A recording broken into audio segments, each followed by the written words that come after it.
Hello and welcome to Breaking Bread with Rivaj Maharaj, where nothing is off the table.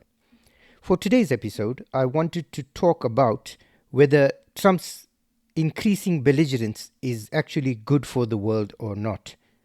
And this comes on the heels of the Finnish Prime Minister's recent visit to Beijing. So without further ado, let's head in. Donald Trump's increasing belligerence and bashfulness in the geopolitical spectrum has created some powerful reverberations around the globe. I personally think that his behavior and his bashfulness, the implementation of tariffs, the removal of tariffs, the threats of weaponizing trade against both adversaries as well as allies, I think that is good for the world, because you continuously see allies of the United States suddenly scrambling to secure deals with other nations who otherwise would not have been in the framework. Donald Trump's push for acquisition of Greenland and the threats of tariffs and possible even military action against allies of the United States was something that really stunned the world. It made a lot of these leaders sit back and reevaluate and reassess their relationship that they thought that they and their countries had with the United States. So in light of this, I think that a lot of countries are beginning to reap the benefits of these belligerent posturing by the United States under Donald Trump. The reason I say this as well is that you have Mark Carney, the Prime Minister of Canada, who made a visit to China, and this signaled to the world that the Canadians were willing to engage in business with the Chinese. Now, this is important because Canada lies squarely within what the United States regards as its sphere of influence or its backyard, according to the Monroe Doctrine. And the Monroe Doctrine is something that Donald Trump has been touting and has based his entire foreign policy on. So naturally, the Americans would see this as a slap in the face and a possible threat to their hegemony, not in the world, but even so in their own backyard. You also have the conclusion of the trade deal between India and the European Union. Now, one might argue that this deal has been a while in the making. However, I feel that since Donald Trump's appointment as president during the second term, things have exacerbated. The other reason I say that Donald Trump's belligerence is a good boon for other countries is because you look at the recent visit of Finnish Prime Minister Petteri Orpo, I hope I've pronounced that correctly, to Beijing. The Finnish Prime Minister went to Beijing, met with Xi Jinping, and he also extended an invite to Xi Jinping from the Finnish President Alexander Stubb. I hope I've pronounced that correctly as well. I urge you to have a look at the YouTube channel Dialogue Works. It's hosted by Nima Al-Kushid, and it's a really fascinating channel. Nima does a good job of inviting guests in the geopolitical spectrum from all facets of the geopolitical spectrum to discuss events as they play out currently on the world stage. And I urge you to subscribe to his channel. It's a good channel, and the information you get is noteworthy. You get to try and possibly ground yourself by listening to the fors and against the different strategies in current geopolitics.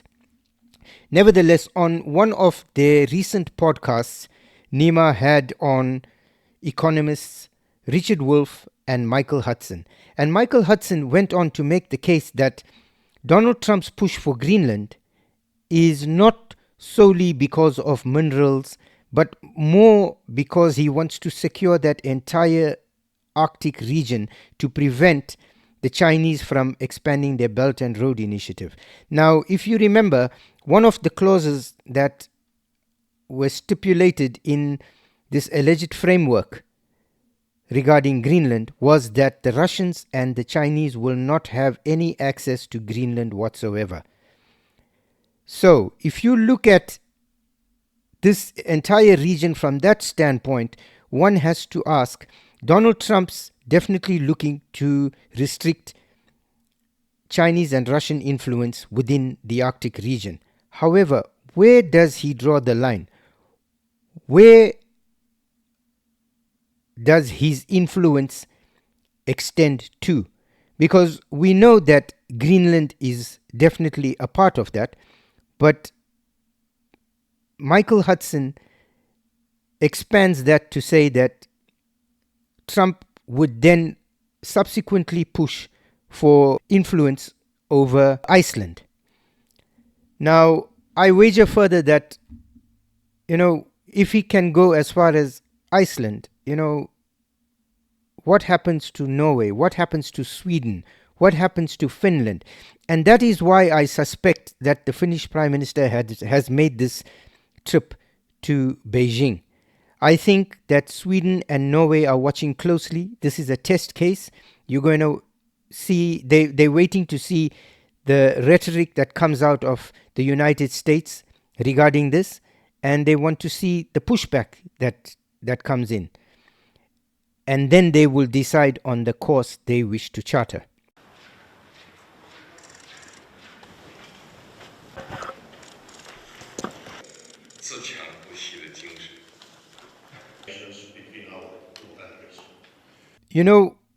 From all the posturing from Donald Trump's administration in this second term in office, there's one thing that the Allies have ascertained, and that there is no stability, that there are no friends, only strategic interests for the United States.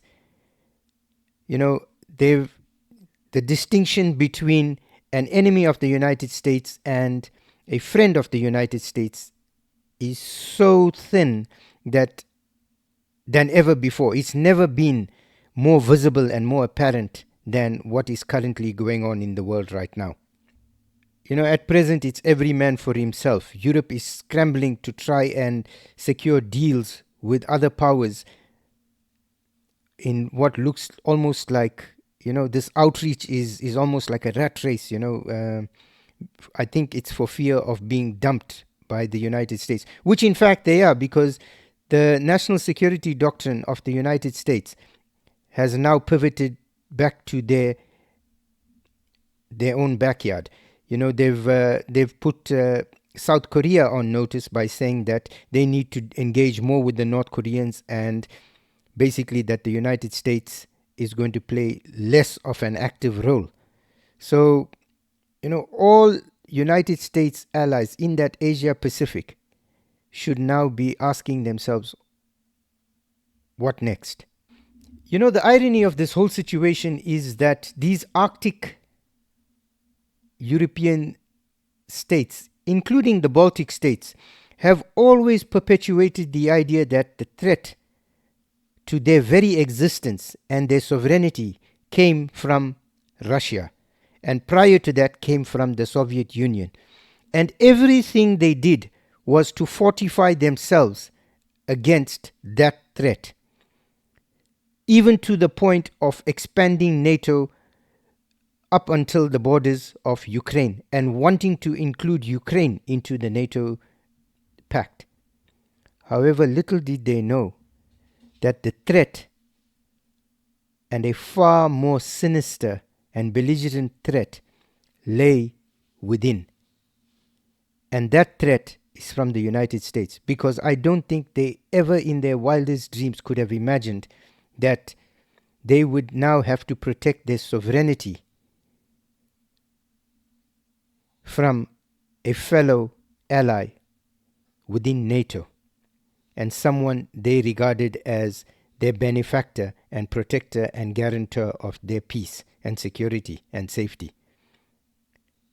It's incredible that rather than having to look at a Russian threat, they're now having to focus on an American threat. I've listed an article by Reuters regarding the Finnish Prime Minister's visit to Beijing, and I'll just run through some of the takeaways from that article. So it says that Xi urges Finland to promote China-EU relations, Arctic security and strategic concern for Finland, NATO, and China. And these 2 points highlight something that is really telling, because the Americans have been looking to exclude China from this region. So Xi pressing for a Chinese presence, if you want, of sorts within the Arctic, and notably in Finland, because obviously he's having talks with the Finnish Prime Minister. You know, one has to wonder, what do the Americans think about this, and how far are they willing to push within the Arctic region to guarantee their own perceived safety?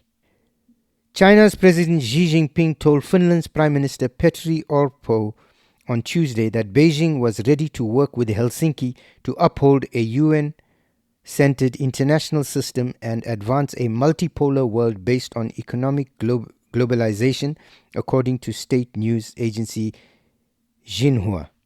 Xi also said that Beijing hoped Finland would play a constructive role in promoting the healthy and stable development of China-EU relations, Xinhua reported. And that statement is actually quite important, because Xi speaking about a multipolar world and economic globalization, upholding economic globalization, is extremely important, because Lutnick's conversation that he had at Davos, where he was sitting with Rachel Reeves and a few other people, he did mention that globalization had failed the world and that globalization had failed the United States of America. So you see a contradiction in the two foreign policies of these two giants. The United States pushing for more of an insular policy and dependence or less dependence on a globalization method or model, and the Chinese obviously pushing for that globalization model. Because to be fair, the Chinese did benefit massively from the globalization policy. A lot of foreign investment from the European Union and America notably helped China on its meteoric rise. China subsequently becoming the manufacturing hub of the world, and that now seems to be threatened. So obviously they would want to push towards further strengthening that globalization model. You know, what's strange about this whole situation is that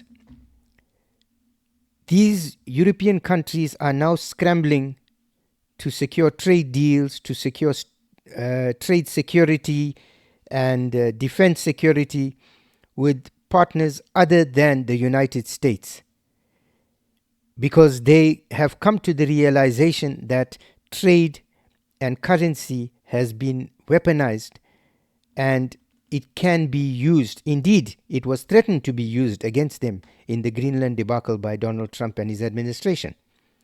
However, if one recalls when the Russians made their incursions into Ukraine during the special military operation, the first thing the Americans did under Joe Biden was to weaponize the dollar and the SWIFT system, as well as introduce brutal sanctions on the Russian people. And this was done all the while with the implicit consent of Europe. Europe stood on the sidelines and watched as these sanctions were piled on to Russia. They even called for more sanctions. Don't forget, they're holding Russian foreign investment money as well. So Europe sat back and allowed this to happen. And now the tables have turned, and that very same threat that was directed against Russia, India, Iran, and all the other countries of the world has now turned inward, and that missile is pointed at them. Thank you for taking your time to spend with us, and we look forward to seeing you in the next episode. Please remember to like, share, and subscribe, as it helps us with the algorithm and it helps our channel to grow.